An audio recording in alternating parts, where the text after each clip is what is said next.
গয়নাগাটির যাকাত, সোনা এবং চাঁদি, এ সম্পর্কে সরাসরি কোরআনে পাকে আল্লাহ পাক অভিশাপ দিয়েছেন।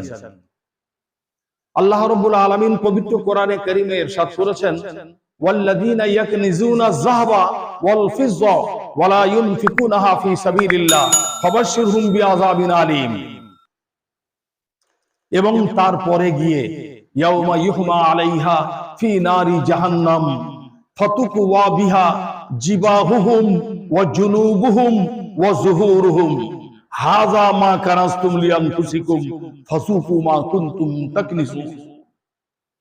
এই আয়াত একদম পরিপূর্ণ যাদেরকে আল্লাহ পাক সোনা এবং চাঁদির মতন সম্পদ দান করেছে, আর তারা তার থেকে যাকাত বের করে আল্লাহর রাস্তায় খরচ করে না, হে মুহাম্মদ সাল্লাল্লাহু আলাইহি সাল্লাম, আপনি তাদেরকে দুঃসংবাদ দিন কঠিন শাস্তি। কাল কিয়ামতের দিন এই যাকাতের মালগুলো জাহান্নামের আগুনে গলানো হবে, গলিয়ে হাড় তৈরি করা হবে। সেই আগুনের হাড় তাদের গলায়, তাদের কোমরে, সমস্ত জায়গায় লাগিয়ে দেওয়া হবে। তারা সেই আগুনের উত্তাপে যন্ত্রণায় ছটফট ছটফট করে। আল্লাহ পাকের ফেরেশতারা বলবেন, হাযা মা কানাসতুম লিআনফুসিকুম ফাযুকু মা কুনতুম তাকনিজুন। এই তোমাদের সেই সম্পদ যা দুনিয়ায় তোমাদেরকে আমি দিয়েছিলাম, তোমরা মহব্বতের সঙ্গে, ভালোবাসার সঙ্গে আঁকড়ে পড়ে রেখেছিলে, খরচ করনি আল্লাহর রাস্তায়। এখন সেই সম্পদের ফলটা, তার যে সেই আসরটা, তার যে অ্যাকশনটা একটু চেখে দেখো কেমন লাগে। হাযা মা কানাসতুম লিআনফুসিকুম ফাযুকু মা কুনতুম তাকনিজুন বলছে, একটু চেখে দেখো সেই সম্পদের আসরটা, তার অ্যাকশনটা এখন কেমন লাগে। আলহামদুলিল্লাহ, আলহামদুলিল্লাহিল্লাযী নাযালাল ফুরকানা আলা আবদিহি লিয়াকুনা লিল আলামিনা নাযীরা ওয়া দাঈয়ান ইলাল্লাহি বিইযনিহি ওয়া সিরাজাম মুনীরা। والصلاة والسلام على شمس الهداية واليقين وسلم تسليما كثيرا كثيرا. أما بعد، أعوذ بالله من الشيطان الرجيم. بسم الله الرحمن الرحيم. إنا أنزلناه في ليلة القدر وما أدراك ما ليلة القدر. ليلة القدر خير من ألف شهر.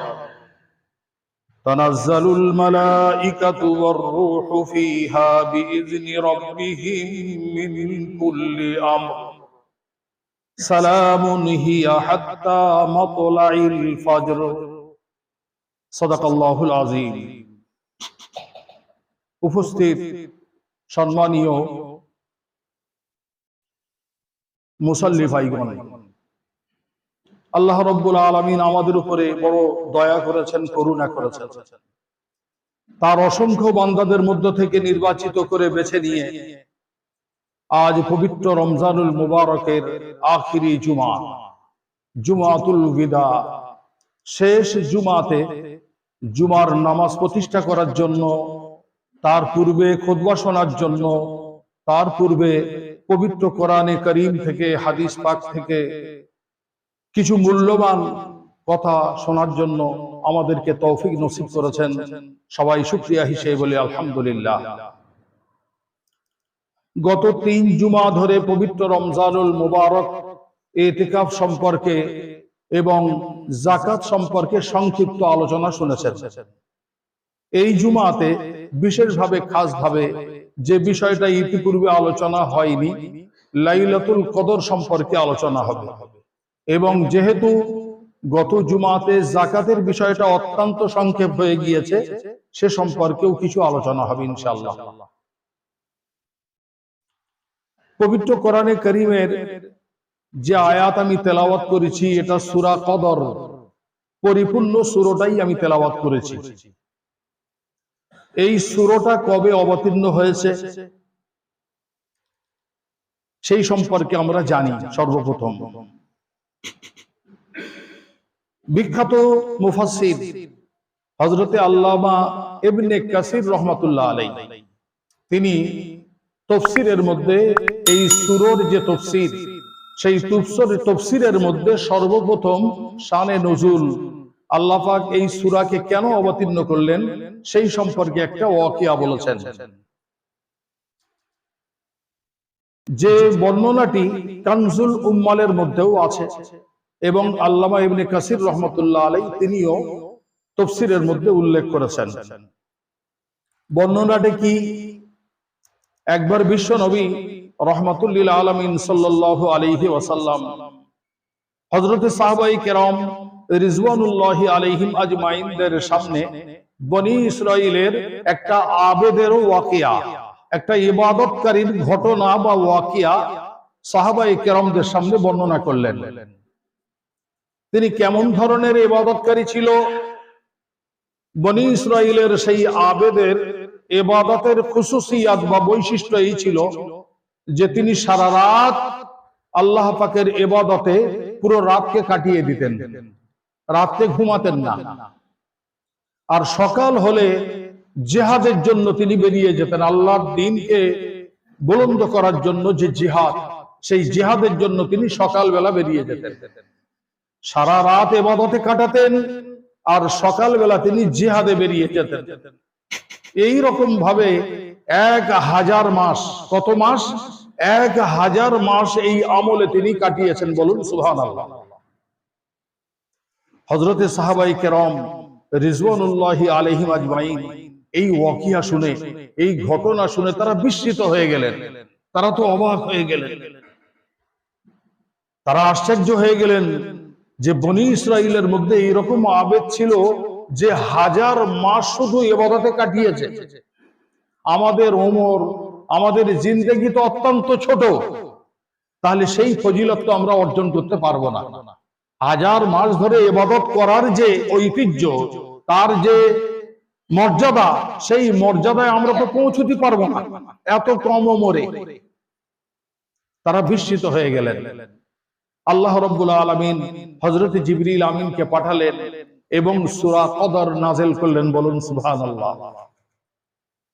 এই সূরার মধ্যে আল্লাহ পাক এই উম্মতকে আশ্বস্ত করলেন, সান্ত্বনা দিলেন যে আমি তোমাদের জন্য একটা রজনী রেখেছি, একটা রাত রেখেছি, যে রজনী, যে রাতটি ইতিপূর্বে কোন নবী, কোন উম্মতকে দেওয়া হয়নি। বলুন সুবহানাল্লাহ। একমাত্র এই উম্মতের জন্য হচ্ছে লাইলাতুল কদর। বলুন সুবহানাল্লাহ। বিশ্ব নবীকে আল্লাহ পাক সম্বোধন করে বললেন যে আমি পবিত্র কোরআনে কারীম নাযিল করেছি, অবতীর্ণ করেছি কদরের রজনীতে, কদরের রাতে। বলুন সুবহানাল্লাহ। এই কদরের রাতে আল্লাহ রাব্বুল আলামিন যে কোরআনে পাক নাযিল করেছেন, কেমন ভাবে? হাদিস শরীফের মধ্যে এসেছে যে আসমানে আউয়ালে বাইতুল ইজ্জাহ বলে একটি মসজিদ আছে আসমানে আউয়ালে, যে মসজিদটাতে আল্লাহর ফেরেশতারা ইবাদত করে। বলুন সুবহানাল্লাহ।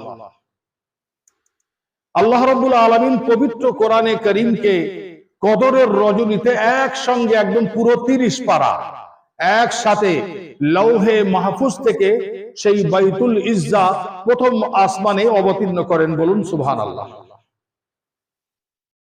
সেখান থেকে এই দুনিয়ায় কোরআনে পাক 23 বছর ধরে আল্লাহ পাক টুকরো টুকরো করে পরিপূর্ণ কোরআন অবতীর্ণ করেছেন। বলুন সুবহানাল্লাহ। তো এই আয়াতের মধ্যে আল্লাহ পাক বলছেন যে আমি পবিত্র কোরআনে কারীম কদরের রজনীতে অবতীর্ণ করেছি। হে মুহাম্মদ সাল্লাল্লাহু আলাইহি ওয়াসাল্লাম, আপনি কি জানেন যে কদরের রাতটা, কদরের রজনীটা কত ওয়েটওয়ালা, কত তার ওজন, সে সম্পর্কে আপনি কি কিছু জানেন? তারপরে স্বয়ং আল্লাহ পাক বলছেন যে আপনি ভালো করে জেনে নেন, আপনার উম্মতকে জানিয়ে দিন লাইলাতুল কদরি খায়রুম মিন আলফি শাহর। এই একটি রজনী লাইলাতুল কদরের, এটা 1000 মাস ইবাদত করার থেকেও শ্রেষ্ঠ। বলুন সুবহানাল্লাহ। অতএব বনি ইসরাইলের যে আবেদের ওয়াকিয়া এবং ঘটনা শুনে তোমরা যে বিস্মিত হয়েছো, আশ্চর্য হয়ে গিয়েছো, আশ্চর্য হওয়ার কিছু নেই। সে 1000 বছর ধরে, 1000 মাস ধরে ইবাদত করে যা অর্জন করেছে পুণ্য, এই উম্মতকে আমি একটা রাতের বদৌলতে তার চেয়ে বেশি দান করব, বলুন সুবহানাল্লাহ। তো লাইলাতুল কদরের প্রথম বৈশিষ্ট্য কি? 1 নম্বর বৈশিষ্ট্য হলো এই রাতে পবিত্র কোরআনে কারীম পুরো 30 পারা কমপ্লিট এবং পরিপূর্ণ লৌহে মাহফুজ থেকে আল্লাহ পাক প্রথম আসমানে বাইতুল ইজ্জাতে অবতীর্ণ করেন, বলুন সুবহানাল্লাহ। দ্বিতীয় বৈশিষ্ট্য কি? দ্বিতীয় বৈশিষ্ট্য হলো যে এই মাসটা হলো, এই রাতটা হলো, এই রজনীটা হলো 1000 মাস অপেক্ষা শ্রেষ্ঠ। অর্থাৎ 1000 মাস হিসেব করে যদি দেখা যায় 83 বছর 4 মাস হয়, 83 বছর 4 মাস হয়। তো 83 বছর 4 মাসের অধিক একজন ব্যক্তি সারা জিন্দেগির প্রতিটা মুহূর্ত, রাত এবং দিন যদি ইবাদতে কাটায় সেই বনী ইসরাইলের আবেদের মতো, তার চেয়ে বেশি পুণ্য এবং নেকি সঞ্চয় হবে এই একটা রজনীর ইবাদতে, বলুন সুবহানাল্লাহ। এটা লাইলাতুল কদরের দ্বিতীয় বৈশিষ্ট্য। তৃতীয় বৈশিষ্ট্য হলো যে লাইলাতুল কদরে আল্লাহ রাব্বুল আলামিন হযরত জিবরিল আমিনকে আদেশ করেন, তুমি ফেরেশতাদের জামাত নিয়ে, সৈনিকদের দল নিয়ে, ফেরেশতাদের জামাত নিয়ে জমিনে অবতরণ করো এবং আমার বান্দাদের মধ্যে যারা দাঁড়িয়ে, যারা বসে, যারা শুয়ে আল্লাহর জিকির করছে, আল্লাহর ইবাদত করছে, তাদের জন্য দোয়া করো। একটা বর্ণনার মধ্যে এসেছে তারা যখন দোয়া করবে সেই দোয়াতে গিয়ে আমিন বলো, বলুন সুবহানাল্লাহ। তো লাইলাতুল কদরের দ্বিতীয় বৈশিষ্ট্য কি? এত ওজনদার রজনী কেন? পবিত্র কোরআনে কারীম নাজেল হওয়া সারা বছরের মধ্যে এই রজনীতে, সমস্ত বছরের মধ্যে যত রাত আছে সমস্ত রাতের মধ্যে সবচেয়ে ঐতিহ্যপূর্ণ রাত যে রাতে কোরআনে পাক নাজেল হয়েছে, আর যে রাতে আল্লাহ রাব্বুল আলামিন জিবরিল আমিন ফেরেশতাদের সর্দার তাকে আদেশ করেন যে তুমি ফেরেশতাদের বিশাল বড় বাহিনী নিয়ে জমিনে অবতরণ করো, নেমে যাও। পবিত্র কোরআনে কারীমে এই সূরা কদরের মধ্যে তার ইঙ্গিত দেওয়া হয়েছে, তানাজ্জালুল মালাইকাতু ওয়ার রূহ।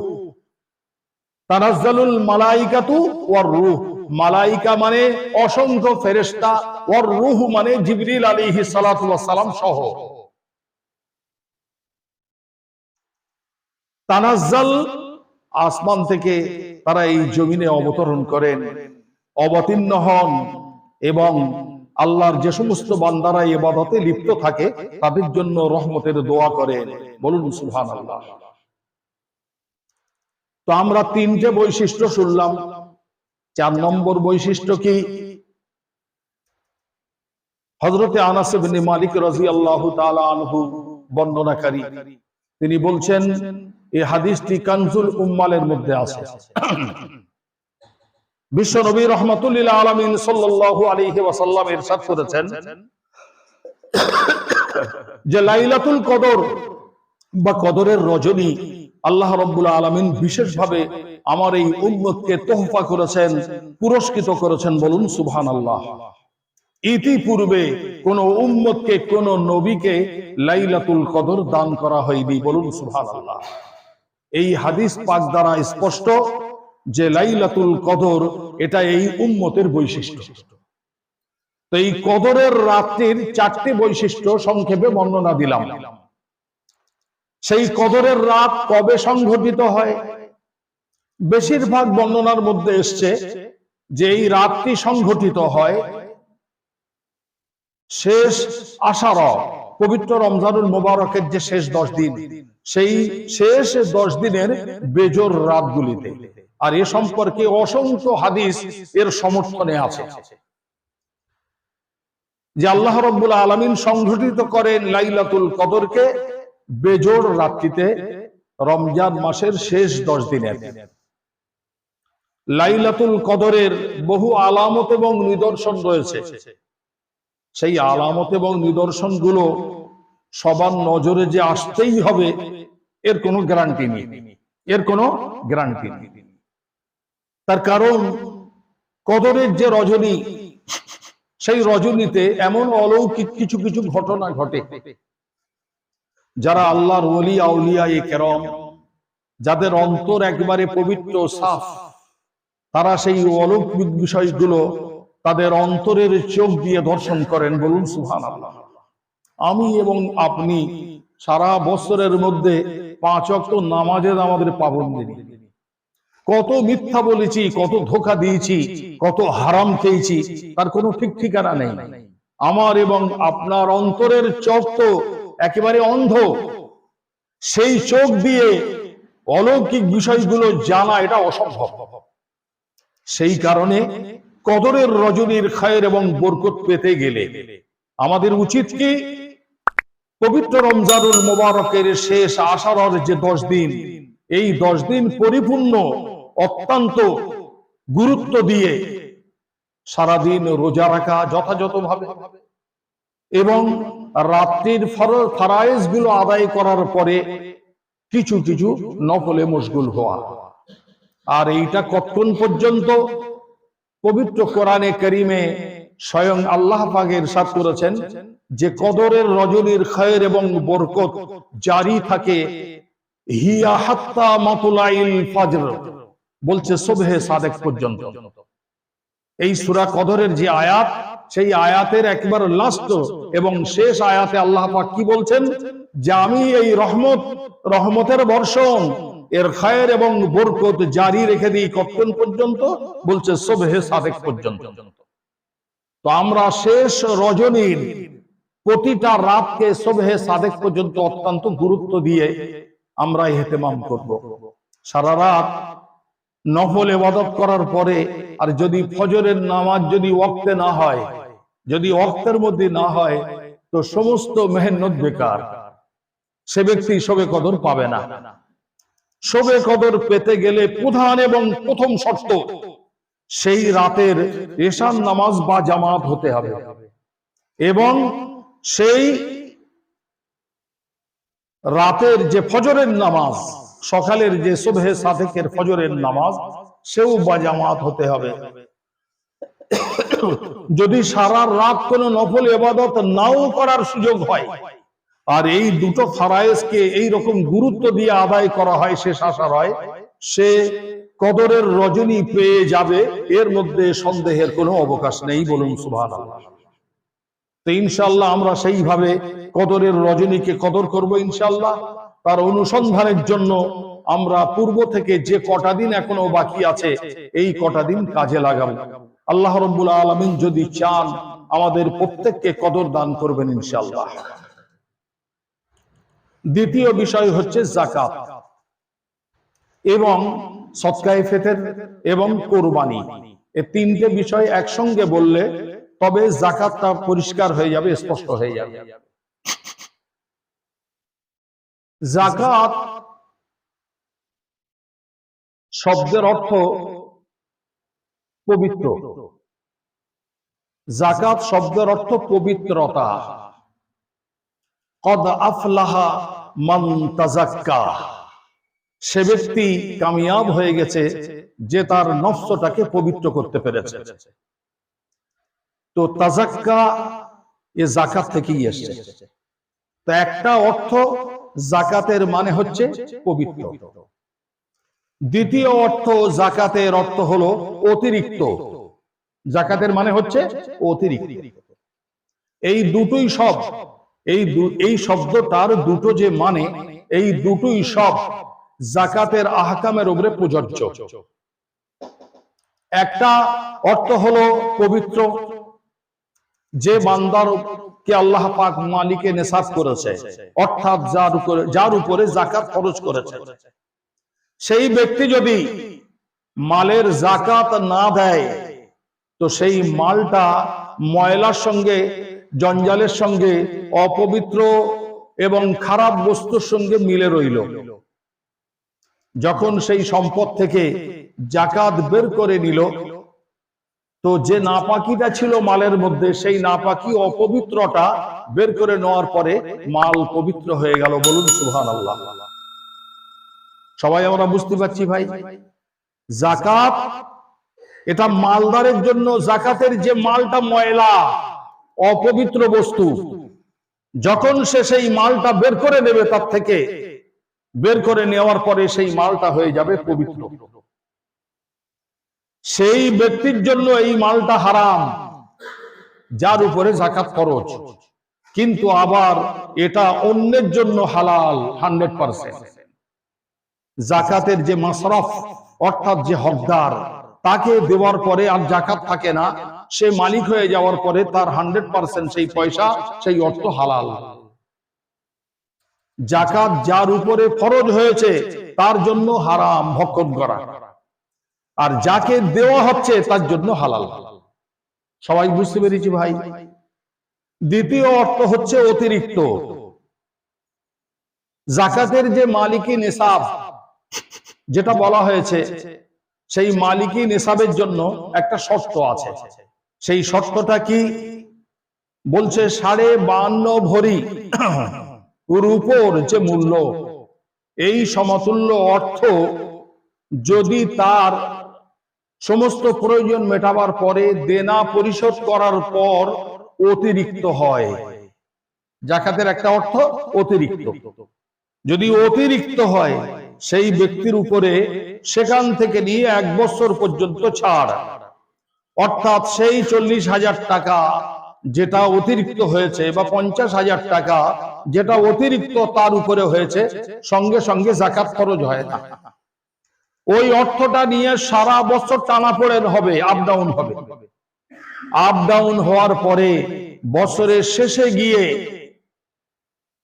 কারোর বাড়বে, কারোর কমবে।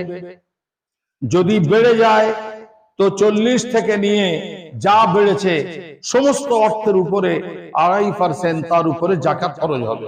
2.5% বের করে দিতে হবে। আর যদি কমে যায়, অর্থাৎ বছরের শুরুতে তার তো অতিরিক্ত ছিল প্রায় 40,000 টাকা, এখন 1 বছর পর কমে গিয়ে হয়েছে 30,000 টাকা, তাহলে যাকাতের ফরজিয়ত তার উপরে আসবে না। ভালো করে সুন্দর করে বুঝেছেন ভাই। গয়নাগাটির যাকাত। গয়নাগাটির যাকাত সোনা এবং চাঁদি, এ সম্পর্কে সরাসরি কোরআনে পাকে আল্লাহ পাক অভিশাপ দিয়েছেন। আল্লাহ রাব্বুল আলামিন পবিত্র কোরআনে কারীমে ইরশাদ করেছেন, ওয়াল্লাযীনা ইয়াকনিজুনা আয-যাহাবা ওয়াল ফিজ্জা ওয়া লা ইউনফিকুনাহা ফী সাবিলিল্লাহ ফাবাশশিরহুম বিআযাবিন আলীম। এবং তারপরে গিয়ে ইয়াউমা ইউহমা আলাইহা ফী নারি জাহান্নাম ফাতুকওয়া বিহা জিবাহুহুম ওয়া জুনুবুহুম ওয়া যুহুরুহুম হাযা মা কানাসতুম লিআনফুসিকুম ফাসুকু মা কুনতুম তাকনিসুন। এই আয়াত একদম পরিপূর্ণ। যাদেরকে আল্লাহ পাক সোনা এবং চাঁদির মতন সম্পদ দান করেছে, আর তারা তার থেকে যাকাত বের করে আল্লাহর রাস্তায় খরচ করে না, হে মুহাম্মদ সাল্লাল্লাহু আলাইহি সাল্লাম, আপনি তাদেরকে দুঃসংবাদ দিন কঠিন শাস্তি। কাল কিয়ামতের দিন এই যাকাতের মালগুলো জাহান্নামের আগুনে গলানো হবে, গলিয়ে হাড় তৈরি করা হবে। সেই আগুনের হাড় তাদের গলায়, তাদের কোমরে, সমস্ত জায়গায় লাগিয়ে দেওয়া হবে। তারা সেই আগুনের উত্তাপে যন্ত্রণায় ছটফট ছটফট করে। আল্লাহ পাকের ফেরেশতারা বলবেন, হাযা মা কানাসতুম লিআনফুসিকুম ফাযুকু মা কুনতুম তাকনিজুন। এই তোমাদের সেই সম্পদ যা দুনিয়ায় তোমাদেরকে আমি দিয়েছিলাম, তোমরা মহব্বতের সঙ্গে, ভালোবাসার সঙ্গে আঁকড়ে পড়ে রেখেছিলে, খরচ করনি আল্লাহর রাস্তায়। এখন সেই সম্পদের ফলটা, তার যে সেই আসরটা, তার যে অ্যাকশনটা একটু চেখে দেখো কেমন লাগে। হাযা মা কানাসতুম লিআনফুসিকুম ফাযুকু মা কুনতুম তাকনিজুন বলছে, একটু চেখে দেখো সেই সম্পদের আসরটা, তার অ্যাকশনটা এখন কেমন লাগে। তো পবিত্র কোরআনে কারীমে অত্যন্ত কঠিন কঠিন বাণী এসছে আল্লাহ পাকের তরফ থেকে। সেই কারণে যারা সোনা এবং চাঁদি রাখে, তার গহনা গাঁটি রাখে, সে যে পর্যায়েই হোক না কেন, যদি 52.5 ভরি রূপোর যে মূল্য, তার চেয়ে বেশি অধিক দামি সোনা, চাই 1 গ্রাম হোক, 2 গ্রাম হোক আর 3 গ্রাম হোক, যাই থাকবে, তার যাকাত আদায় করতেই হবে। তো যাকাত সংক্ষেপে আমরা শুনলাম। শরিয়াতে ইসলামের মধ্যে যাকাত হচ্ছে একটি প্রতীক। যেমন নামাজ একটা প্রতীক, রোজা একটা প্রতীক, হজ একটা প্রতীক, ঠিক তদ্রূপ ভাবে যাকাতও একটা প্রতীক।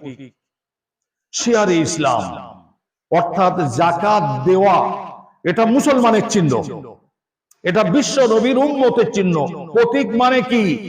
মানে যে ঝান্ডা বা যে প্রতীকটা উঁচু করলে দূর থেকে দেখে বলে অমুক দল যাচ্ছে। তো যাকাত দেওয়া এ কিসের ঝান্ডা? বিশ্ব নবীর উম্মতের ঝান্ডা, তার প্রতীক। সহিহ হাদিস বুখারী এবং মুসলিম শরীফে, বুনিয়াল ইসলামু আলা খামসিন শাহাদাতি আল্লা ইলাহা ইল্লাল্লাহ ওয়া আন্না মুহাম্মাদান আবদুহু ওয়া রাসূলুহু ওয়া ইকামিস সালাহ ওয়া ইতাইজ যাকাত ওয়াল হজ ওয়া সাওমি রমাদান। এই হাদিস পাকের মধ্যে ইসলামের 5টি বুনিয়াদ বর্ণনা করা হয়েছে, যার মধ্যে একটি হচ্ছে যাকাত দেওয়া। যাকাত দেওয়া, তো সেই কারণে যাকাত এটা নামাজ রোজা মতো ঠিক তদ্রূপ ভাবে মালদারদের উপরে, মালিকের নেসাবদের উপরে ফরজ আদায় করতেই হবে। যদি না আদায় করে ফরজ তরকের গুনাহগার হবে। যাকাত আদায় করলে আল্লাহ রাব্বুল আলামিন সেই মালকে নিজের সংরক্ষণে নিয়ে তার হেফাজত করেন, বলুন সুবহানাল্লাহ। যে মালের মধ্যে যাকাত দেওয়া হয় সেই মালে কোনো আফত বিপদ মুসিবত আসে না। সেই মাল আল্লাহ পাক তার সমস্ত রকমের বিপদ আপদ থেকে সংরক্ষণ করার সাথে সাথে সেই মালকে বাড়িয়ে দেন, বলুন সুবহানাল্লাহ। ইয়ামহাকুল্লাহুর রিবা ওয়া ইউরবিস সাদাকাত। আল্লাহ পাক বলছেন যে সুদ মানুষের সম্পদকে ধ্বংস করে দেয়, আর যাকাত হচ্ছে মানুষের সম্পদকে বাড়িয়ে দেয়, ইজাফা করে দেয়, বলুন সুবহানাল্লাহ। সেই সাথে সাথে আমরা সদকায়ে ফিতর এবং কোরবানির নিসাবটাও শুনে নিই, যেহেতু পবিত্র রমজানুল মুবারকে আপনার সদকায়ে ফিতরের যে হুকুমটা আছে, গত জুমাতেও বললেও আরো একবার শুনে নিই। যে ব্যক্তি অতিরিক্ত জরুরতে আসলিয়া বাদ দিয়ে এবং দেনা পাওনা বিটিয়ে যদি বর্তমান সময়ে এই পয়সার মালিক, এই অর্থের মালিক, অর্থাৎ 52.5 ভরি রূপোর যে মূল্য, সেই সমতুল্য যদি মালিক হয়ে যায় ঈদের দিন সকালে, তার উপরে সদকায়ে ফিতর ওয়াজিব। সদকায়ে ফিতরের নিসাবের মধ্যে এবং কোরবানির নিসাবের মধ্যে আর যাকাতের নিসাবের মধ্যে একটু ফারাক আছে, একটু তফাৎ আছে। যাকাতের নিসাবের মধ্যে সে ব্যক্তি যে মালে আসলিয়া, তার উপরে যা অতিরিক্ত থাকবে তার উপরেই তো যাকাত হবে। কিন্তু সদকায়ে ফিতর এবং কোরবানির মধ্যে এমন মাল যেগুলো ব্যবহারও করা হয় অথচ অত্যন্ত মূল্যবান, যেমন বাড়িতে কিছু হাঁড়ি আছে, মাঝে মাঝে সেগুলো ভাড়ায় দেওয়া হয়, আবার ঘরেও ব্যবহার করা হয়। গাড়ি আছে, যে গাড়িটি নিজের প্রয়োজনেও ব্যবহার হয়, ব্যবসা বাণিজ্যের ক্ষেত্রেও ব্যবহার হয়। এগুলো যাকাতের নিসাবের মধ্যে আসবে না, কিন্তু ফিতরার নিসাবের মধ্যে চলে আসবে। কোন ব্যক্তির কাছে এমন একটা গাড়ি আছে, নিজের প্রয়োজনও মেটায় এবং তার দ্বারাই ব্যবসা বাণিজ্যেও লাগায়, এটার যে মূল্য যদি ওই রকম ধরনের 40,000-এর অতিরিক্ত হয় বা বেশি হয়, এ সদকায়ে ফিতরের নিসাবের মধ্যে চলে আসবে, তাকে সদকায়ে ফিতর ওয়াজিব, সদকায়ে ফিতর দিতে হবে। কিন্তু এই গাড়ির মূল্যের যে যাকাত, এটা বছরের শেষে হবে না, এটা গাড়ির মূল্যটা, গাড়িটা তিজারতের আলা হিসেবে বাদ যাবে। তো সেই কারণে একটু তফাৎ আছে। সদকায়ে ফিতরের মধ্যে আর যাকাতের নেসাবের মধ্যে, কোরবানির নেসাবের মধ্যে সামান্য তফাৎ আছে। আমরা সবাই ভালো করে বুঝে নেই যে যদি জরুরতে আসলিয়ার মধ্যে, অর্থাৎ যে বিষয়গুলো নিয়ে আমরা চলাফেরা করি, ইস্তেমাল করি, তার ভিতরেও যদি কোনো কিমতি জিনিস থাকে, সেই কিমতি জিনিস সদকায়ে ফিতরের মধ্যে অ্যাড হবে। অতিরিক্ত সম্পদ যদি 40,000 নাও থাকে, একটা গাড়ি আছে, সেই গাড়ির দাম যদি ওর সঙ্গে অ্যাড করা হয় 40,000 বেড়ে যাচ্ছে। একটা দামি হাঁড়ি আছে বা ডেগ আছে, সেই ডেগের যে মূল্য যদি ওর সঙ্গে অ্যাড করা হয় 40,000 টপকে যাবে। এই রকম ব্যক্তির উপরে সদকায়ে ফিতর ওয়াজিব, কিন্তু যাকাত ফরজ নয়। সবাই বুঝেছেন ভাই? আল্লাহ রাব্বুল আলামিন আমাদেরকে যতটুকু শুনিয়েছেন, বলিয়েছেন, তার উপরে সবাইকে আমল করার তৌফিক দান করুন।